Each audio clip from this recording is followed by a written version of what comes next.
Salutations, kings and queens. Welcome to Indigo Vibes TV. I'm your host, King Indigo. I want to talk about a topic that I will be talking about a lot on, along with other topics, don't worry. But I want to ask a simple question. I want y'all to be honest about this. And I want y'all to think about this, especially if you know people like this. Why do a lot of y'all, let me correct myself, why do a lot of y'all have a standard or an expectation of somebody and then go date somebody that's outside that expectation or standard instead of dating someone that's inside of it? For example, like I said, opposites do attract, and sometimes it can work depending on your relationship, your communication, how y'all are with one another, just the people in general. It's a case-by-case basis. But if you're an asexual person, right, why are you dating someone that's hypersexual? I want to sit there and just think about that for a second. If you're an asexual person, why are you dating someone that's hypersexual? And if you're a hypersexual, why are you dating someone that's asexual? Because it don't mesh. Because eventually y'all gonna run into a problem because one's gonna want something all the time, but the other one's like, I don't want that. Ew. Depending, every asexual is different. So I'm not saying that every sexual acts the same way, but you're gonna bump heads, and someone's gonna be unsatisfied, and someone's gonna cheat, and then it's gonna turn to an argument, and then it's just, again, case by case basis. It doesn't always happen, but more times than not, that does happen.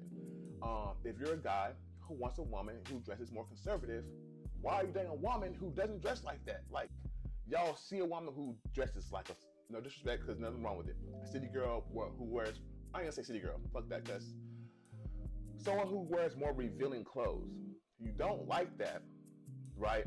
But you want to, it catches your attention, you go after it because you're lusting, and then once you get it, you want to change how you can't dress like that no more.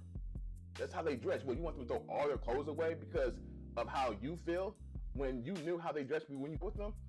Clearly, you liked it because you came to me when I was dressing like that. So why are you changing somebody or trying to make someone change who they are because of your standards and expectations? You could just date someone else conservative. That simple. Vice versa, we sit here and we're like, oh, I want someone who makes this much money, right? Ladies.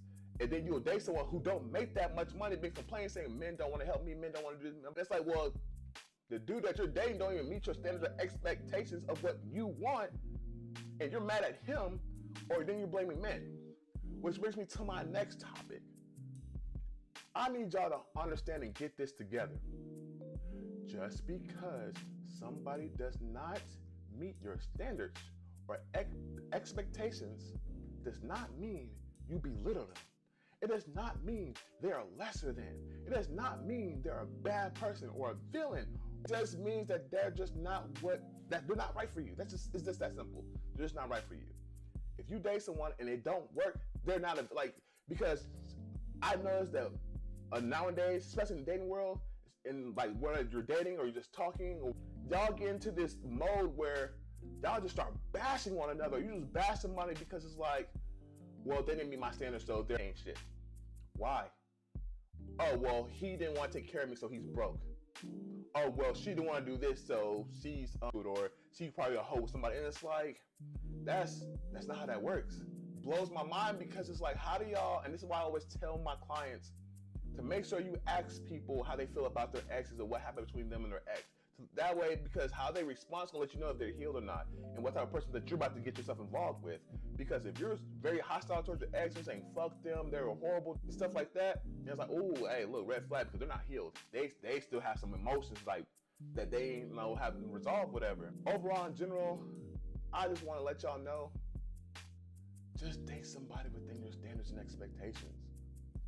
Dating does not have to be hard. Dating actually isn't even hard. It's really simple. And it's okay to start over. It's okay to talk to different people because not everybody is going to be for you. So when you talk to somebody, it doesn't have to be end all be all. It is okay that when you talk to somebody, it don't work out. It don't make neither of you bad people. It just means y'all just weren't the perfect chemistry. So with that being said, like, follow, share, and run away with me.